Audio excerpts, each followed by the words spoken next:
I can't follow that kid. I didn't know that was going to happen. And now I'm a little thrown. Is that kid running for governor or something? What is he doing? Jesus Christ. So I just want to tell you really quickly what the science on masks are, okay? So here's the science on masks. When you walk into a restaurant or a nightclub and you're standing up, the virus is coming at you from all angles, right? But once you get to your table and you're seated, you're good. The virus then goes over your head and hits the wall behind you. And that's how we're going to kill the coronavirus. We shouldn't be handing out vaccines. We should be handing out chairs and tables. Even Fauci agrees, if you're seated, you're protected. The coronavirus, while being deadly, is respectful of mealtime. So when you sit down to have a meal, the virus comes out, and then it sees, oh no, there's a potato skin, everybody back. What? You know, nobody was more afraid of the coronavirus than I was. I got everything delivered, even my groceries. I was like, please leave it on the porch. If I have human contact, I'll die. But it turns out, if I don't have human contact, I'm going to want to kill myself anyway. 6 of one, half a dozen. So I was wiping down everything with a bleach wipe. One day I knew something was wrong with me, because in the middle I go, I am bleach wiping a cantaloupe. And I stopped for a second and I was like, well, somebody breathed on it. I got to wipe it down. And I knew there was a problem, and I heard my wife on the phone saying, yeah, Jimmy's the vaccine, right? Because I was super afraid of it. And I asked them, I go, is it safe? And they go, yeah, it's safe. I'm like, is it safe? And they go, yeah, it's been tested for almost 3 months. So I'm like, all right. So they give me the vaccine, and it was like nothing. I didn't feel anything. I'm like, oh, that's no big deal at all. I'm going to go home. They go, you can't go home. I go, what? They go, you got to stay here for 15 minutes in case you die.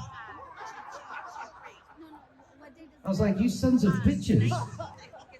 You told me it was safe. They go, it is safe.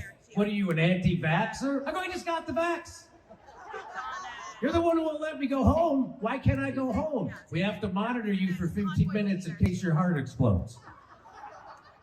Hey, if that happens, I am suing the hell out of Moderna. And they said, you can't sue Moderna if you get injured by the vaccine, because they passed a law that says you can't sue Big Pharma for vaccine injuries. And I was like, why would they pass a law like that? And they said, because it's safe.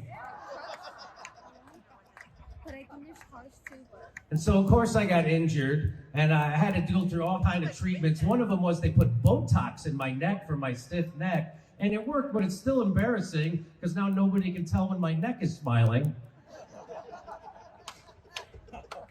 But you got to get ready. They don't tell you got to get ready because everyone's going to get coronavirus, Omicron. They knew this all a long time ago. And so I got ready. I got my vitamin D3. I got my zinc. I got ivermectin. And I bought a horse because I don't want to look like an asshole.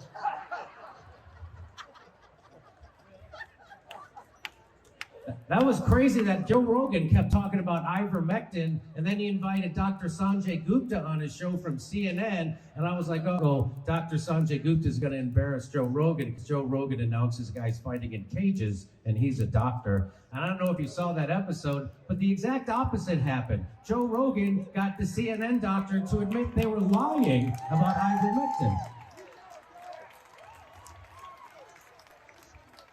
And that not only is ivermectin a Nobel Prize winning human medicine, it's on the WHO list of essential medicines.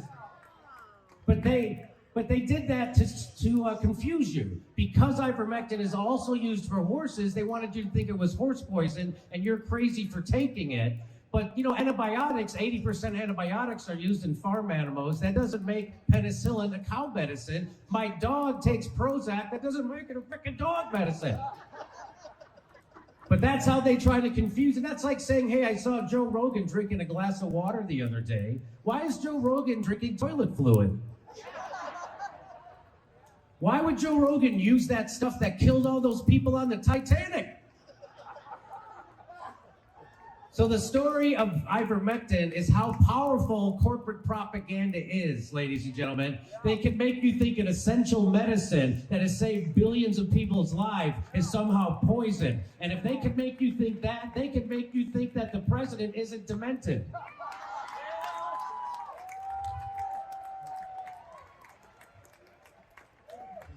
Gotta go? Well, it's been great to talk to all you white supremacists. And in honor of your white supremacy, I'm going to read the statement from the Black Caucus of the Green Party, which got it right. They said, lockdowns, mandates, and passports are the major issue of the day, with millions of people protesting against them worldwide. In fact, what has become known as the medical freedom movement is arguably the biggest and most diverse international movement in world history. And you're part of it. Vaccine mandates, vaccine passports are among the most vile, unconstitutional, immoral, unscientific, discriminatory, and outright criminal policies ever enforced upon this population. That's the Black Caucus of the Green Party, fucking white supremacists. Don't turn on each other. I have more in common with every person here than I do with Bill Gates. We have more in common than we do with the oligarchs. Don't turn on your neighbor.